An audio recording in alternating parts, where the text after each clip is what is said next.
Catus Maximus here again. This time I'm doing a review and comparison of the Milwaukee Fastback versus the Harbor Freight Gordon pocket knives, or utility knives. I would consider them more utility knives due to their price point. These are definitely really competitively priced. Both of these Milwaukees can be found for right around $10 online. This Harbor Freight is $5 and this one is $7. I'll be the first to admit here, and I'll make it clear that I really don't know anything about knives or the specifics of their blade steels or any of that kind of stuff. This is just an empirical review of pocket knives, and I get these to use really for utility purposes, such as cutting radiator hoses, getting at zip ties that are hard to get at, shaving or carving on any kind of plastic bits to get them to fit, and other kind of utility operations like that. And the real reason I wanted to bring up this review was that out of a lot of the products at Harbor Freight, for the cost of both of these knives, which would be $12 for both of them, they're actually, and especially for that price, quite competitively made. To really get something significantly nicer than these, I'm sure you would have to spend a whole heck of a lot more than $12. And that's one thing I do know, is that the prices of pocket knives just can skyrocket in the hundreds of dollars depending on exactly how nice a one that you get. For me, it's never worth, anywhere near that kind of money for pocket knives, because I use them as tools and basically destroy them. Another thing I'll mention is that Milwaukee has a few different versions of their fastback knives, and it's a little confusing why they have so many generations, and whether or not there's a current model or they're just selling all the different versions. It's a little bit confusing for Milwaukee, and I don't quite understand it. But I will have the part numbers for these two specific units as well as the Harbor Freights in the description. Additionally, this is a interchangeable blade. It uses utility knife blades, where the rest of these really are pocket knives, but I figure I'd include it just to show a quality difference between these two Milwaukees. And we'll go ahead and start off with this Milwaukee Fastback flip blade pocket knife. And it seems to be pretty nice. They use probably a nylon body with, of course, two steel layers. And it has an interesting feature where it has a button that locks the blade from preventing it from accidentally folding out. So you do have to press this button, and then when you do fold it out, it does have a standard thumb lock. I don't really know anything about the degree or quality of the blade, and there are some different styles, but there's some nice features I like, such as the serrations that go all the way across the top, and they have a few on top of the blade, so when you're holding it, you're less likely to slip when you're trying to open some packaging or get into a cardboard box or something along those lines. However, for the price of this knife, and it's about twice the price, it's easily twice the price of this, and almost twice the price of this, I was actually surprised on I was surprised that the build quality wasn't as good as I had hoped. Now, this may have, and it's entirely possible, a much better quality steel for the blade than these Harbor Freight knives. But empirically, when you grab one of these and you have the blade like this, and it really wants to wobble back and forth, that's not particularly impressive to me, and it seems strange that Milwaukee would have something with so much flop in it. If we can get this to, there we go. The other thing I wanted to mention here, if we can get this to focus, there we go, is that the body is actually pretty flimsy. All I have to do is press a little bit, and you can just see how much that body wants to flex. And actually, I've noticed that, because when you're doing any kind of operation, you're starting to twist, you actually feel this whole body twisting and flexing, and was also disappointed about that aspect. The other thing, there are no markings on the blade. It doesn't even say it's stainless or anything like that. It's kind of odd. And the last thing I was going to mention is that it does use pretty small screw heads there, so I kind of worry about those potentially having issues under more severe duty applications. As far as sharpness of any of these knives, they're all pretty darn sharp. Here's a piece of polyurethane foam. And it's not particularly great, but it works. It works. Polyurethane foam really needs something razor sharp to make nice cuts in it. But I know that people who really like a fine edge will resharpen anything at home on a stone. One aspect I will give it as a positive is that it does have a repositionable belt hook, so it can clip either from this side or it can be flipped around to the back side. And I did want to point out that I like the fact that it's set up pretty high in comparison to the stainless steel Gordon, you can see where the belt clip is set up much lower on the body. So where this sits in the pocket nicely and is well tucked away, this Gordon one protrudes quite a bit. This whole big upper area protrudes from the top of the pocket. So it's easier to grab, but it wants to flop around more and makes it a little more inconvenient. So I did want to mention that. And of course, all these have a nice little hole for putting a strap on, or I wouldn't say a keychain, but a way to go to put some string or something on there to manage it so it's easier to deal with. However, this Milwaukee does not. And one thing I wanted to point out between these two is that this flip utility blade knife is made completely differently from this one, although they appear to be about the same price range, and that's what didn't make any sense to me at all. Is that this one that uses the interchangeable utility knives is just completely different. Even though it's a cast aluminum body, it is an all metal heavy body. It has a really nice deep finger cutout, and then the side button locks it down as well as locks it open. I thought, well, that's much more convenient and makes sense. So I didn't understand why this one has a button to lock it in the closed position and then a thumb lock to hold it in the open position. It just really didn't make any sense. And obviously, this being aluminum doesn't have any of the kind of flex or any of the kind of issues that were disappointing me about this other knife, except for you can't reverse the belt clip, but that's pretty much the only thing. And I did like the aspect where it's just a push button to go ahead and change the blade out. I thought that was quite convenient. So that was just a quick comparison against this one, which seemed to be just so much better because, you know, the design of the button, same button to both lock it closed and open, which makes a lot more sense, and a much heavier duty, much more rigid body. So it's just a little bit disappointing that this one is at such a low price point. And if you're comparing those, then of course you definitely need to go with these Harbor Freight units. So let's go ahead and take a close look. This is the Gordon. This is sold for $5. And quite frankly, it's really surprising it's sold for that cheap. This has an almost entirely all stainless steel body. You know, it has a metal insert, but it's metal exterior panels, and that makes a big difference in the rigidity and strength of this. It has a couple of screw-on panels that are, you know, some type of composite just to give you a little bit of texturing and grip. I do like its shape. It's really nice.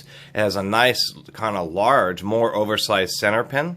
I guess one of the criticisms is it has serrations, but for some reason they're only in the inner piece. They're not on the outer pieces. It would be nice if they went all the way across.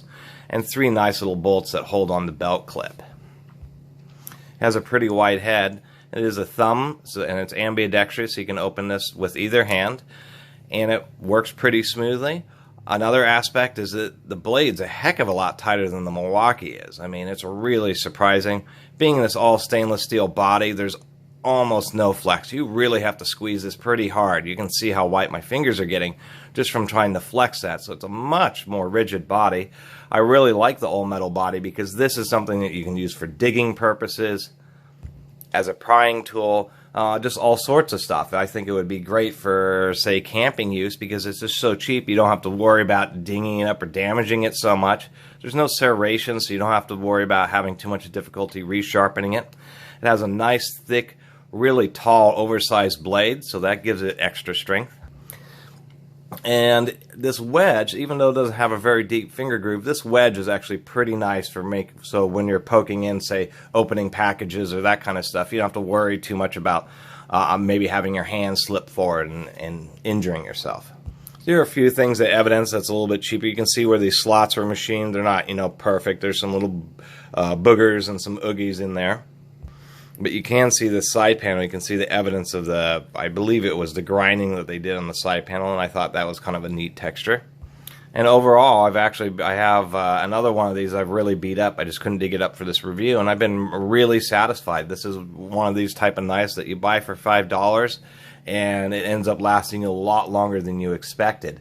And I really like that it's just all stainless steel. So if you forget about it, it gets left out in the rain, it's not a big deal. You just hose it off with a water hose and wash it in the sink and continue using it. So this, for $5, is probably one of the best deals that can be found anywhere. It really is a very nice pocket knife for $5. It's really surprising. I mean, if this had Milwaukee printed on it, it would be 20 to 30 bucks, no question. And it's just surprising that how much better this is than this is, and I believe both of these are made in China. This thing is, would need to have a much higher quality blade steel to even want to compete, because otherwise this knife is pretty kind of rickety and loose, and certainly wouldn't hold up to the kind of forces and workload that you could put this one under. And we'll go ahead and get to the last one here. This is the tactical version. This is $7, and it's surprising that it's a smaller knife that is more expensive than this big old stainless steel one, but that's how it works. And there's some different aspects of this which are definitely pretty darn handy. We'll start off with the body. The body is some type of, and you can see that odd texturing. That means that there's most likely fiberglass. So this is going to be a fiber reinforced resin of some type, probably ABS or something along those lines. And it is surprisingly rigid. It has this whole dimple texture on it, which is actually pretty deep. I don't know if you can really get an appreciation, but it really is nice. It gives you a nice solid feel in the hand. Another aspect is it's more upright. You can see the little serrations for additional grip do go across both the side panels and the inner plates, which I do appreciate a lot. It does have a ambidextrous opening capability, both via thumb and a flick, and I'll show that in a minute. Another aspect is it does have a high set pocket loop or belt hook, and that's really nice, so it doesn't stick out very far, and the narrower body makes it actually pretty convenient and comfortable. A distinct advantage of this one is it's totally universal. You can see that there's holes here on both sides of the bottom and both sides of the top, so this pocket hook can be put on any direction you want. It can be put on either side of the top, whether you're left or right-handed, or either side on the bottom for whether you're left or right-handed. And I thought that's really a great idea, so you can customize it the way you hold it, or excuse me, the way you have it in your pocket, so it can be in whatever position you desire the most. And I just leave it in the default position. So it does have this little nub, and what that does is helps you deploy it. So you can either just entirely use your thumb, although it's a little bit rigid to do that, and it is just a standard thumb lock there. You can use that to help assist it open, which makes it a little bit faster and easier. And I think one of the big advantages of these is because it can be opened really easily with one hand. You can kind of do a flick thing like that, I don't know if you saw it, and really get it open nice and easily just with one hand. And then what that little nub ends up doing when it folds out is provides you a stop. So if you're using it, say, opening packages or poking through some thick leather or something like that, or trying to poke through a heavy radiator hose to cut it off. Pocket knives like these are great for radiator hoses. There's so many ways to cut them. You just get a pocket knife to cut it. And that little nub there is really nice because it provides a solid area for your finger to hold, so you don't have to worry about it sliding forward. The one caveat to this is that it is serrated. And I'm not very fond of serrations at all because they're almost impossible to sharpen, and they seem to get dull really easy. And they provide hardly any advantage, i.e. for sawing purposes, over just having a sharp blade. So I've never been a fan of serrations, and I'm not a fan of them here. I believe they should not have had any serrations on it. But besides that, that would be about the only criticism. It does have a nice tight blade. It's actually tighter than any of the other knives here, even tighter than the Silver Gordon one. And I was pleasantly surprised by that. And I should also mention that this one is really sharp. Probably of all these knives from the factory, this one is really, really sharp. About the same amount of force, and it went right through the polyurethane foam. Polyurethane foam is a great tester for how sharp a knife is. When people are using paper and they're pulling a knife through paper, surprisingly dull tools will do that. Knowing if something sharp is taking soft, particularly textiles, and just being able to get them to separate with the knife. And polyurethane foam is one of those. If it has any burrs or slightly dull, then it really drags and starts to rip pretty easily. So anyway, that was my quick review and comparison and versus. And to tell you the truth, versus just this Milwaukee. For the price point, I mean, it's amazing. These Harbor Freight knives are very, very competitive. And there's a world of knives out there. But what is going to be hard for any other knife manufacturer, even bigger names, Gerber or even Benchmade, or, you know, I mean, it's just crazy. There's a million people who make knives out there. For $5 and $7, you're going to be hard-pressed to find something that has equivalent build quality and fit and finish. And it's really surprising, but I can imagine that these are very popular products for Harbor Freight. And, you know, the Milwaukee one, the Milwaukee folding knife, is really just disappointing. I would generally recommend people just, you know, don't buy it. It's pointless. Because it's not going to, for twice as much or more for price, it's not going to last twice as long, and is actually less rigid and less heavier duty than this Gordon. And Milwaukee is the infamous company of nothing but heavy duty, and it seems ever since they got purchased by TTI, maybe even a little before. Yeah, Milwaukee isn't a standalone company. They're owned by a Chinese manufacturer who also owns, I believe, Rigid and like Dirt Devil or something like that. A lot of their stuff has not been heavy duty, and it's kind of been disappointing. And this pocket knife right here has been one of them. And I'll include the part numbers, but we'll show this one. This is 4822-1990. And it's really surprising considering the utility knife one, which is only like $10, it just seems so much better built than this knife. It's just totally nonsensical. Anyway, I really appreciate everybody watching. If you haven't subscribed, please do subscribe. Catus Maximus out.